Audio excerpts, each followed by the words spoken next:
Hey folks, it's Harry here, and welcome once again to another new Comic Books Saturday. This is actually a Friday. I think it's Friday. I'm all screwed up on the days because I've been working overtime and all this other stuff. But yeah, it's Friday the 18th of November, and my new DCBS order just came in last night. Opened it up this morning, and I have a few things to show you and a few things to talk about. So without further ado, let's just go ahead and flip this camera facing downwards, and we can actually take a look at what our haul is this month. Alright, so first up, we have not from the local comic book store, not from the local comic book store that I'm leaving, not from DCBS, but ordered through ForbiddenPlanet.com, Count Crowley number 4, 4 of 4. So this is the conclusion of the Volume 2 story arc, which takes Count Crowley from being a reluctant midnight monster hunter to a full-fledged amateur midnight monster hunter. And in this, she is facing off with the vampire from the previous issue. And I gotta say, this was very good. It's very pleasing. I loved how the storyline wrapped up. I like the threads that they left open. A lot of little subtle things happened in this book in the background and things like that. So I'm just going to flip through real quick. But yeah, the big thing that I want to point out is that it is to be continued as a Volume 3 soon. So I hope that that comes sooner than later, because this book has really been a pleasant experience. It's something that I didn't even mean to ever get.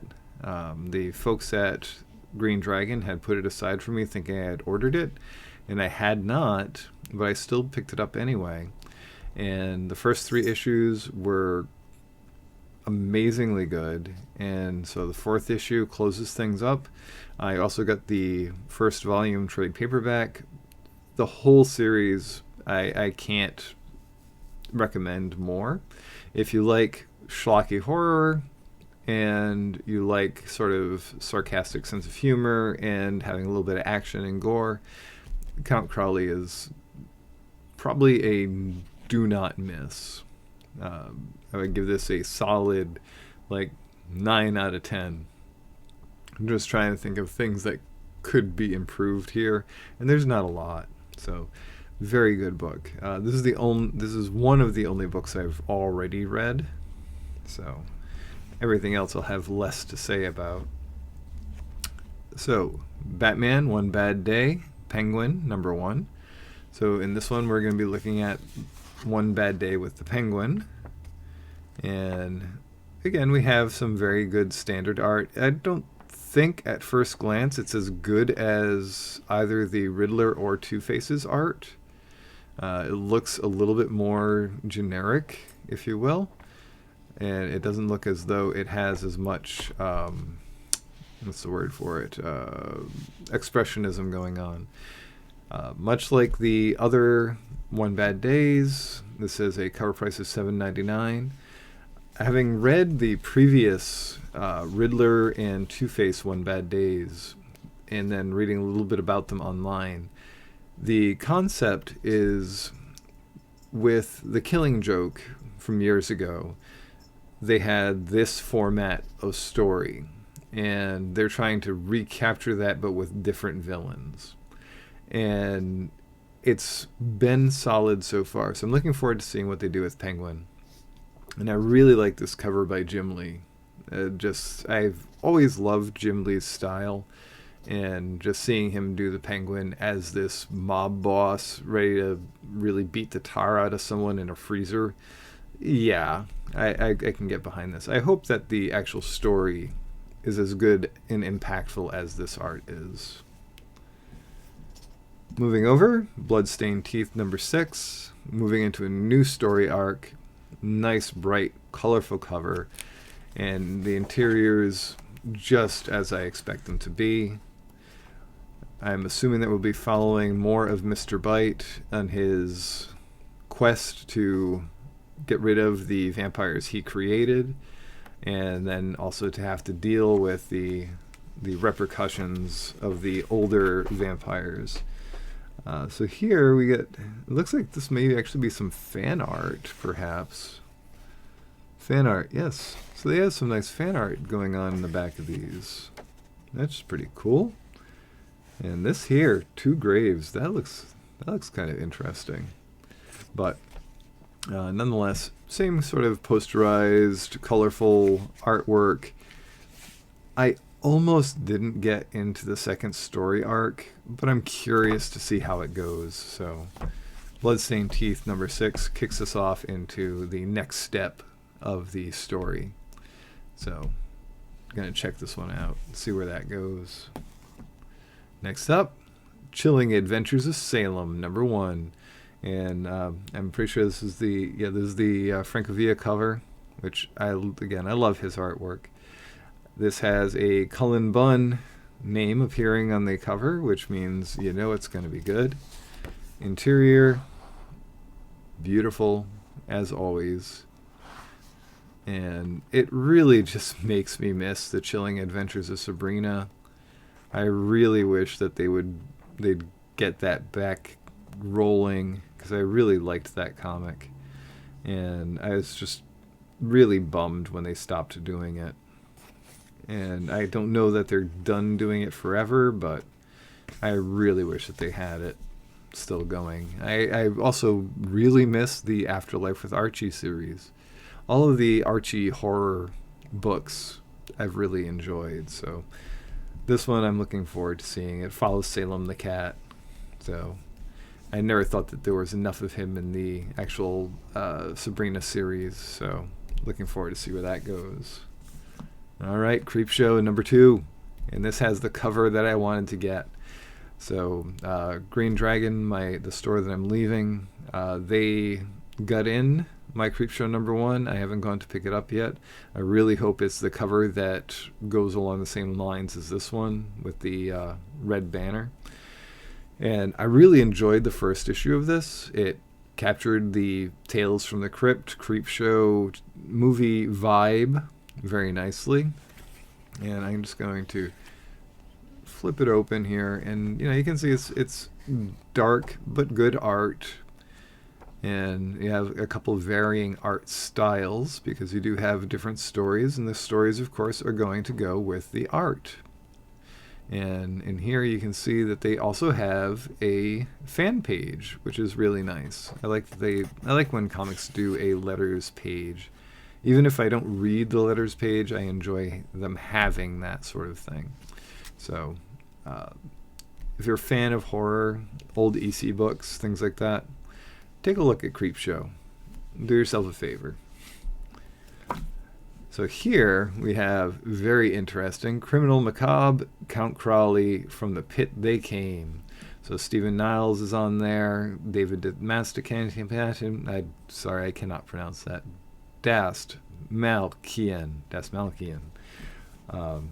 And all sorts of wonderful folks. We will be seeing Cal McDonald mashed up with Count Crowley fighting the baddies. So you have the Count Crowley style art inside. So it's nice. I was wondering if the art was going to be styled after Count Crowley, or if it was going to be styled more after the Cal McDonald Criminal Macabre books. So I'm pleased to see that it is the Count Crowley style art. So looking forward to seeing this. And it just reminds me that I still have multiple omnibuy of Criminal Macabre that I want to pick up. So I need to put those on a list. So, boom. Crypt of Shadows. What nameless evil lurks in the Crypt of Shadows? Featuring Morbius, the living vampire. That's right. If you did not get enough of Morbius in the theaters, you can get Morbius at home. We're not going after Morbius. We got Morbius at home. And I'm pretty sure that this Morbius at home is going to be better than the Morbius that you can get out. So these are definitely little short stories. You got some Moon Knight. You got the sort of what do you call it? Night gallery, interstitials, all that good stuff. And you got a few different art styles going on in here. Not as varied as some, from what I'm seeing. Oh, that looks like X2, I believe that is. Endless slaughter in the infinite swamp, so fighting against Man-Thing. That's something. And yeah, it's just gonna be, I think this is gonna be a fun read. It's a sort of Halloween-y read. It's a little late for that, but tough. And let's see, we got Keep Exploring the Dark Side of the Marvel Universe, Strange Tales, Moon Knight, Werewolf by Night, Exterminators, and Bloodline Blade. So this is kind of a kickoff, I guess, of a new horror line. And right here, I just happened to see we got all of the zombie. We have some zombie superheroes going on. We got the zombie or undead Scarlet Witch. Interesting.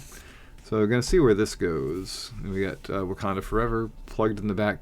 I have seen woefully little telling me that Wakanda Forever was coming out. So I actually totally missed the fact that that was being released.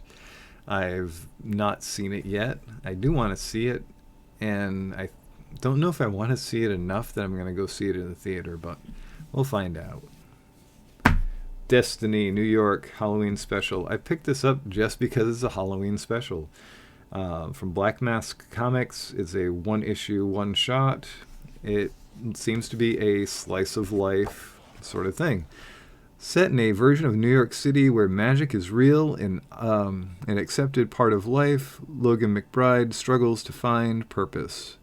She was the subject of an incredible prophecy when she was a child, but fulfilled her foretold destiny when she was just 13. Now that Logan has finally dropped out of Destiny University's graduate program, she has entered into a relationship with Lilith Aberdeen, the last surviving daughter of a mystical crime family. The two believe that their pasts are behind them. They're about to find out how wrong they are. 2 stories for the Halloween season. So this is a very interesting sounding thing, which, by the way, I just read that all upside down. I'm sorry if I was halting when I was doing that. Black and white art interior, which is not what I'd expect from the solicitations, but that's fine. And it looks like we have a nice varied cast. Some interesting stuff's going to be happening.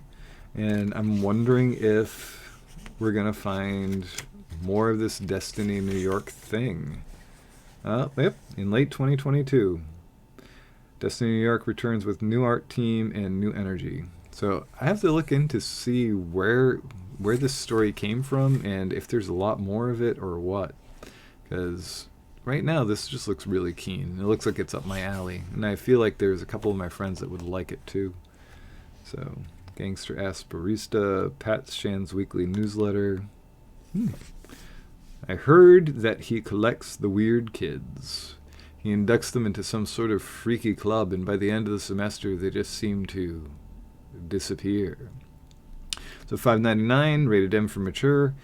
This looks like it's going to be pretty neat, and I definitely look forward to finding out how much I like or dislike it, and I think I'm going to like it. Just looking at the cover, my brief flip through, it seems like it's going to be a fun time. Dr. Rigby, Where Dwells the Ghostly Baron. This is from Source Point Press. They've done a few books that I've really enjoyed. And right here, this is one of the reasons why I enjoy what Source Point does, is that they tend to have these books that do really neat artistic stuff. And I just picked this up on a whim. It looked like it could be interesting. And I honestly do not know what it's about, but it looks interesting. So we'll find out more. All I know is this is really neat. Secrets of Dr. Rigby. Ultralight, exotic Rothian armor, weave layer in his jacket, sheath pocket. Oh, so he's like some sort of, what do you call it, supernatural investigator guy, which I like stories like that. This will be good. he says to himself. But yeah, so definitely gonna get into this one. I think I really find interesting the choice of the yellow and pinks. It's this dull yellow and vibrant pink, and then we see a lot of that like yellow to green inside of the book. I think that's interesting. I'm looking forward to seeing how that plays out in the story. Frank Frazetta's Death Dealer. I believe this is number 6. Yep, with the actual Frank Frazetta cover. And, oh, look at this. Look at this right here. I love, one more time, love this whole thing. I wish that they had a foil cover like that. I would snap that up, and my inner 90s child would weep. So yeah, so we've got Death Dealer as he goes on his continued quest. I think we're going to have a lot of sorceress going on, and that's her butt. And, yeah, we'll find out more. I hope that there's an awful lot more Death Dealer than there is of the sorceress. I know that we had a lot with the sorceress last time, and I think that we're actually going to get a lot of her again this time. Yeah, look at that. I like this cover, too. Let's see if I can get that to... Yeah, there we go. Yeah, I like that cover as well.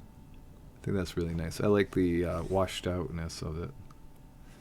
And then the cover I got, evil wizard, evil sorcerer, sorry, does not prepare his spells, I guess. Yeah, and I really didn't, so I don't care for this. Like, this looks like, I like Greg Capullo's art in Spawn, but this looks like someone trying to be Greg Capullo. Yeah, so I did not check out Dawn Attack. I'm not a huge, giant sci-fi person. I like 40K, but I haven't taken a look at this at all. But, this is the most I see it.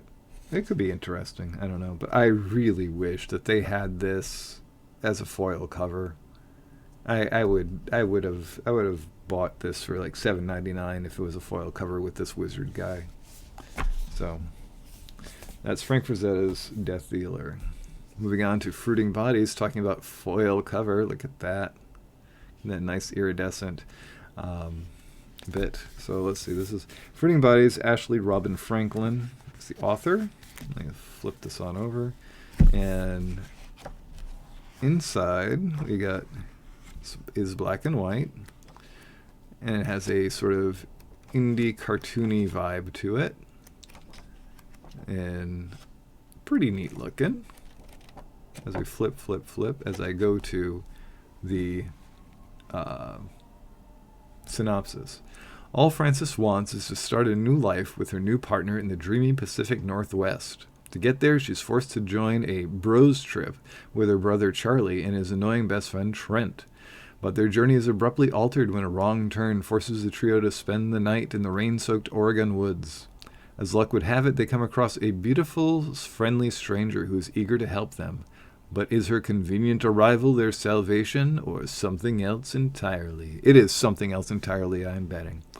So yes, this comes from Silver Sprocket Comics. It looks really nice. The quality of this book is phenomenal. The size of it is definitely awkward. It's smaller than your regular comic, but that's okay. It's more of a zine size. And the foil treatment that they have going on in here is really nice. Was it necessary for me to get the rainbow foil cover? Not at all. But, I mean, it was available, so why not? All right. I am late to Ice Cream Man. It's been a really cool series. As you folks know, I like horror anthologies. I like short stories. And Ice Cream Man is a collection of horror short stories. And they're bookended with this Ice Cream Man character who I'm pretty sure is a demon or a devil or something. He is something. There is a larger overarching thing going on that we don't know about yet. This is only trade paperback number 2.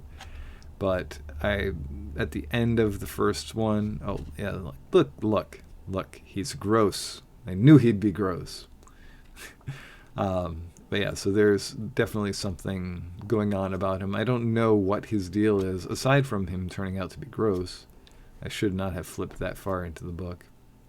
But long and short, I've enjoyed the first volume. Second volume looks like it's going to be just as good. And we'll find out more about the Ice Cream Man, and we'll see the horrible things that he does to people. The first one, I really enjoyed the sense of humor of it at times. There was one of the specific issues that was collected had a guy who was like sucked into an alternate reality where he was a hero using a guitar, and all of the characters had names from popular songs from like the 60s, 70s, and I thought that was really cool. And there are a few like thought-provoking stories in that one, and I hope that this is going to provoke just as much thought. So, Ice Cream Man trade paperback volume 2 on my reading list. Little Monsters is back, number 7, continuing with our tiny little vampires as they go on their merry way through their post-apocalyptic world. This is going to be the next step in what they're doing. And I'm really intrigued on where this series is going to go, and if we're going to see more of the adult vampires. And this year, these ads for the Bone Orchard Mythos adjacent books, I'm really curious of how all those are going to be. So, anyways, but that's beside the point. So I've really enjoyed Little Monsters so far. It's something that I could see as a TV series very easily. I would like to see it as a animated TV series, not live action or something like that. But I definitely would like to see more of this, and I'm happy that they're continuing the story overall. It's one of the better vampire books I've been reading, and just my one qualm with it is every issue goes by so fast because the art is so rich, and it just gives you a couple of story points and a lot of mood and evocativeness, and then it's over and you're like, where did it go? I miss it already. So, Little Monsters, number 7. Magic Order Magic Order 3, number 4. I'm never not going to struggle with saying that. And we've got our good uncle here hanging out, Uncle Edgar, and we know that things aren't what they're supposed to be with him. And we're just same again. The art is not as good as I recall.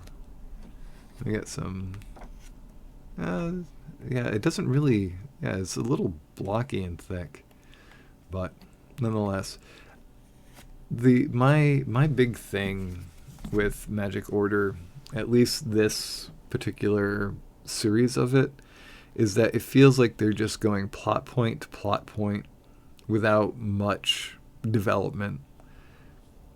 It all seems kind of rushed. And I don't know how to feel about that, because I enjoy the world. I enjoy what I get to see of the characters, but there's not enough for me to sink my teeth in at this point.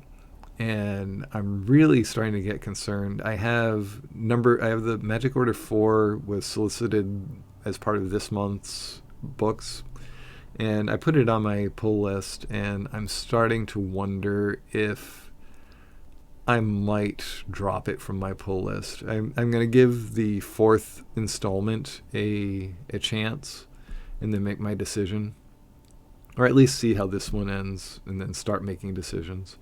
But yeah, so like I said, we got Magic Order number 4.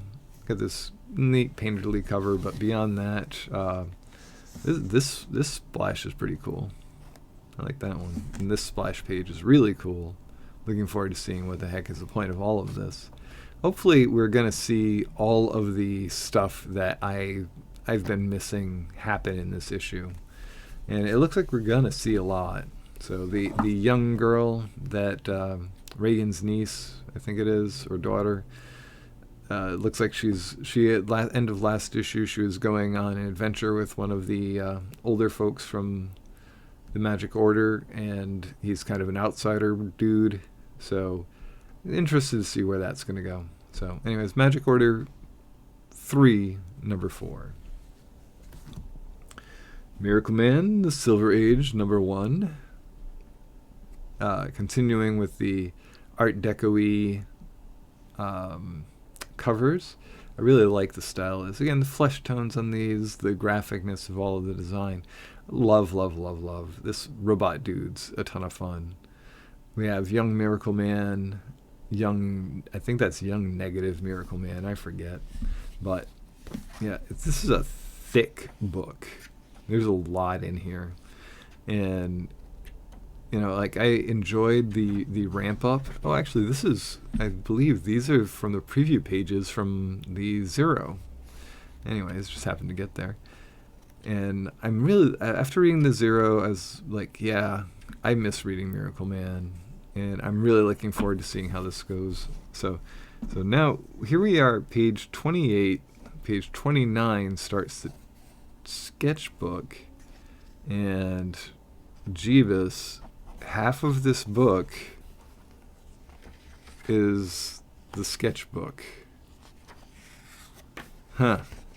I don't know how to feel about that. It's nice to see the behind-the-scenes stuff, but I really don't know how I feel about half this thick book being the sketchbook. I would have liked to at least have had a collection of the other covers. Meh. Anyways, $4.99 cover price. It is mature. Hoping that it is going to be a great continuation. So I'll say the Zero definitely set up the stage for a lot of new and interesting things, and I'm looking forward to seeing where the series is going to go as we move through the Silver Age. So, Miracle Man Silver Age, number 1. Gotta check that out. Nightfall, double feature, The Cemeterians and Denizen. So this is a couple of short stories, and this is coming from Vault Comics. Now this has a $9.99 cover price, which is kind of on the expensive side. And when I first saw this, I was like, oh my god, the whole spine collapsed. It's just the way it's printed. So it has a shiny cover, a little bit of foiliness on the font, and interior wise, we have some really nice art. We have newsprint feeling paper, which is different, and it has that nice comic book smell. I love this intermission splash page. That's really cool. And yeah, we're gonna see where this goes. So it's sort of like a horror double feature. And coming attractions. I guess the stories aren't gonna finish in here, and I guess this is not a one shot. We'll find out more. But yeah, it seems like it's gonna be good for schlocky B-movie-ness, which I'm a big fan of. And we'll see how this goes. There's going to be a lot of we see how this goes.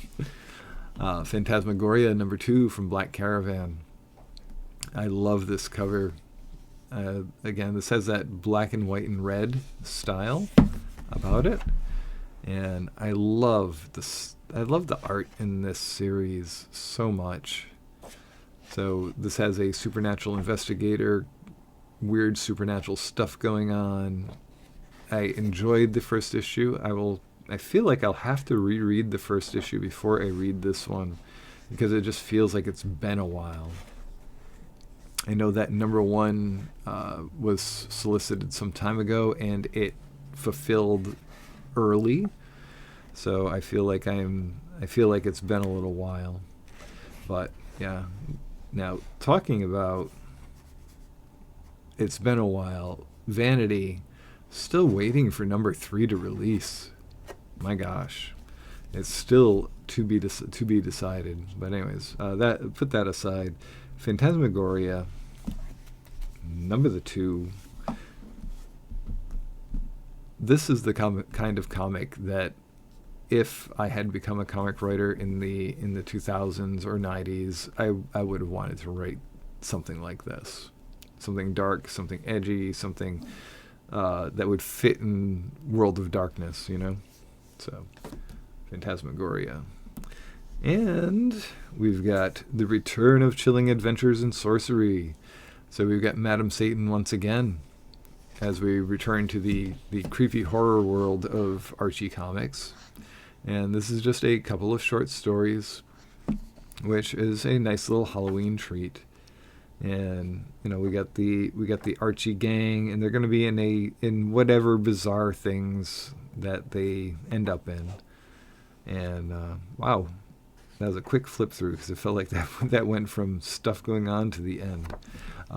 Anyways, Madam Satan escaped hell, a fugitive and a hated woman by Satan and his thralls. Now she's principal of Baxter High, and hell has come to Earth.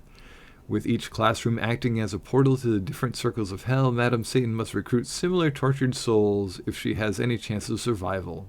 And she's bringing Sabrina, Veronica, and Shrill along with her. It's Madam Satan and her army versus Satan in this highly anticipated following up to last year's Chilling Adventures in Sorcery, featuring all these people. So, here's the dealio. Are they going to do these just once a year? Like, just wait till October and do one or two horror Archie comics and then leave it? I really, really would like it if again, I'm just going to reiterate, I want Afterlife with Archie back, because I feel like it was left at really a odd spot. But anyhow, return of the Chilling Adventures in Sorcery numero uno, which is likely the only uno. And last book from DCBS that I picked up is this here little gem, Scary Christmas, Volume 2, Number 1. This is a Yuletide-themed horror comic. I have a few others coming. And interior, it is black and white, very indie, and if nothing tells you what to expect, it's this Santa Claus zombie going ho ho ho, Merry Christmas, rarg. This is definitely going to be something. If you're a fan of Silent Night, Deadly Night, or Black Christmas, or anything that's sort of a weird twist on Christmas, you might enjoy this one. So, and in the back we got Fright Night being advertised. So I kind of picked this one up and its compatriots, which are still yet to come in, on a whim, because I do like sort of creepy Christmas stuff, and I'm interested to see how this goes. So, Scary Christmas, Volume 2, Number 1. So, the last thing that I want to bring up is a trade paperback that I just finished reading, Collier's Canadian Forces Artist Program story, Chemo, which is all about Dave Collier's quest to become part of the Canadian Forces Artists Program, and subsequently trying to rejoin the Canadian military. It tells it's a long book, and it wanders and meanders in the best ways. In it, we get to see Collier's daily life. We get to see him doing like his exercises every day and things like that. I love how he has this line about, jumping rope is better for your health than walking, because, you can walk around the earth and you will not be as healthy as if you were jumping rope every day. The art inside reminds me a whole heck of a lot of Robert Crumb. Let's see if I can get this in focus. There it is. There's a little bit of, I want to say it's just not quite there, but it definitely has that underground comics style to it, which I do love, especially for an autobiographical comic. And the fact that this is autobiographical is, commendable, because again, this is this person's actual life and the things that he's done. This is actual art that he's done while doing the thing that he does. So it was very interesting seeing his quest to rejoin the military, if only because he is a guy in his early 40s, which I am, and he's just going through this trouble with his body slowly falling apart. And he's starting to get, these various problems that stop him from being able to get to where he's going. And it's sort of an interesting place where it takes a story. He eventually does get through, and we never actually get to see where he goes after managing to join in and passing through his graduation and everything for the armed forces. But this was a really good, interesting read. It's not the sort of book that I would normally pick up, but it was part of a $1 sale. So, I mean, when you say something's $1, and it used to be 17, and when I look at it and it reminds me of Robert Crumb, I'm picking it up. So, yes, Chemo, which is not a bad book at all. It's interesting, and it's not a for everybody sort of thing. But if you like autobiographical books and you want to kind of see something different about a different life and a different lifestyle, this is really good, because he gets into what it's like to be on a boat. He gets into what it's like to be, ship, sorry. What it's like to be on a military vessel. There we go. What it's like to be in the military, and then also just his life as an artist as well. So this is a medium recommendation, but if you're into any of the autobiographical books, if you're Harvey P. Carr, Robert Crumb, any of that sort of thing, this is a pickup, especially if you can find it for $1. All right, and that's what I've got for books for today. And we're going to flip up one time so I can say goodbye, and then we'll go on from there. So those are my books for November 2022, at least so far. I don't believe that I'm going to be picking up anything else for the rest of the month, but if I do, it'll be part of next month's haul video. And aside from that, we are getting ready for Thanksgiving, which will be nice. I'm making a turkey, and we'll be bringing that to my family, which will be pleasant. And then I'll also have a chance to sort of start catching up with Giacomo and Gus to try to get through some of the stuff that we've had planned. As I mentioned earlier in the video, I've been doing a lot of overtime, which has really bitten into my gaming schedule, my free time schedule, and everything else.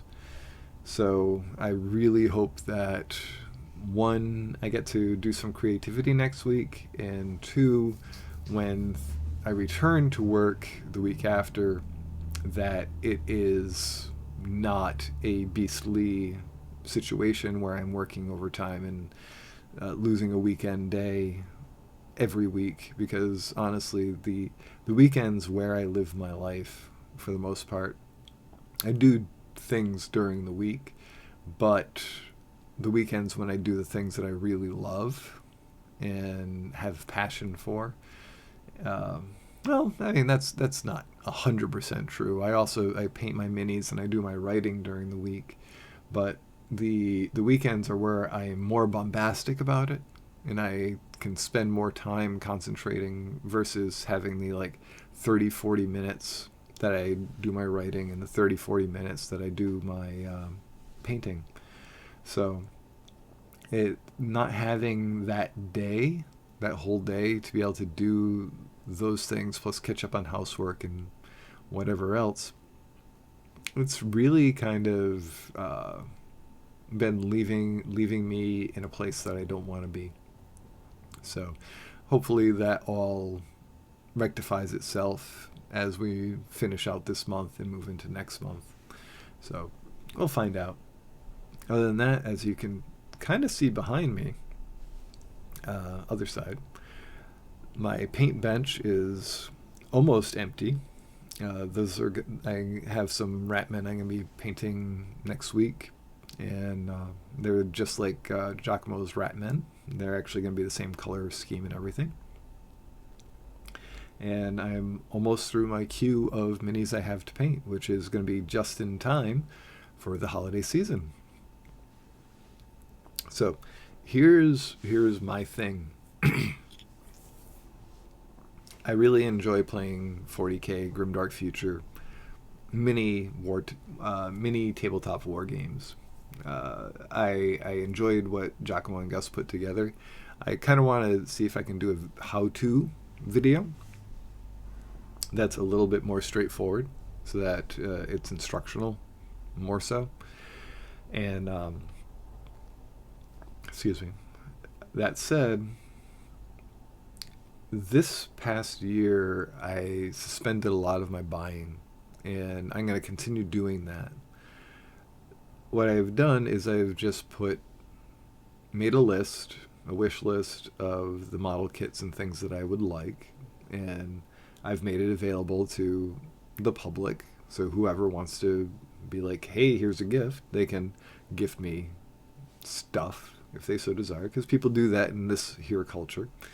And that's how I'm going to be growing my armies right now. I have hit a point where I don't want to be throwing a ton of money at it, because it's easy to throw a ton of money at it, because you get this FOMO feeling of, well, if I have that unit, my army can be better. If I have that unit, I'd like to be able to paint that one.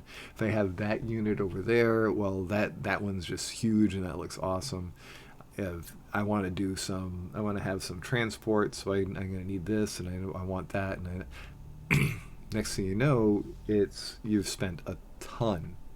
And my goal is to kind of put that in check. So, that said, all of the kits that I want, I put on a wish list.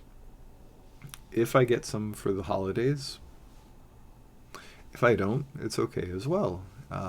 My plan is I'm going to paint what I have already primed. If I get any new kits, I'll assemble them. Nothing's going to get primed during the winter, within all likelihood, because I live in a cold climate, a cold in the winter climate. And I'm going to just paint through what I have before I buy anything else. And that's it. When I do have everything painted, my queue is empty, then I will freely buy like a kit. The things that I'm making, I don't want to say excuses. That's the only word.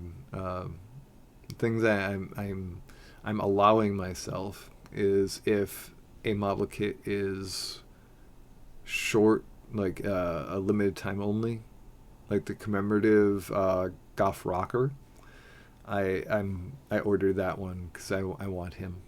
And if I wait to get him and he's no longer available, he'll be a ton of money in the aftermarket, and I don't want to do that. If it's something like the Space Marine Heroes, which you can see once again, those red guys, those are the Blood Angels Space Marine Heroes. I will buy those. Are the blind box guys. I will buy those as a box, because again, I don't want to not do it and then want the thing later and not be able to find it later for a reasonable price. So that happened with the Death Guard Series 3 minis, and I had been on a forever quest to find them, because I really wanted to paint those guys. I wanted to have those alternate sculpts for the Death Guard. So anyways, like I said, I'm just trying to rein in that expenditure, because as you can see, I have the comics hobby, I have the board game hobby, I have, right there's my Pathfinder stuff, so the role-playing games that I do, and then I also have the minis and the painting and all that sort of stuff.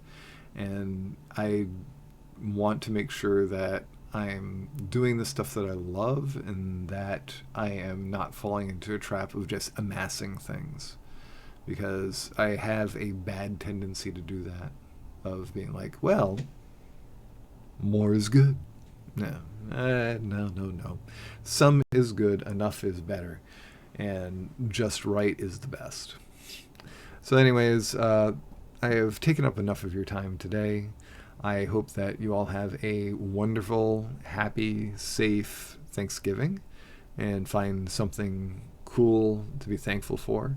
Maybe when you dig into that turkey, you'll pull out something awesome. That's a thing, right? Someone sticks cool stuff in a turkey. Um, but, anyways, other than that, if you've seen anything that you want to hear more about, just let me know in the comments. If you have any books that you want to see more of, let me know. And don't forget to like, comment, subscribe, share, let people know about what's going on here. We'll have more with Giacomo and Gus in the coming weeks. Unfortunately, again, a lot of their stuff is heavier editing, and I just have not been able to make the time to do it. So hopefully we will get there. All right, so we will see you. I will see you next month for more of the Comic Book Haul. All right, have yourselves a wonderful day. Enjoy your Thanksgiving, and we'll see you later. Bye.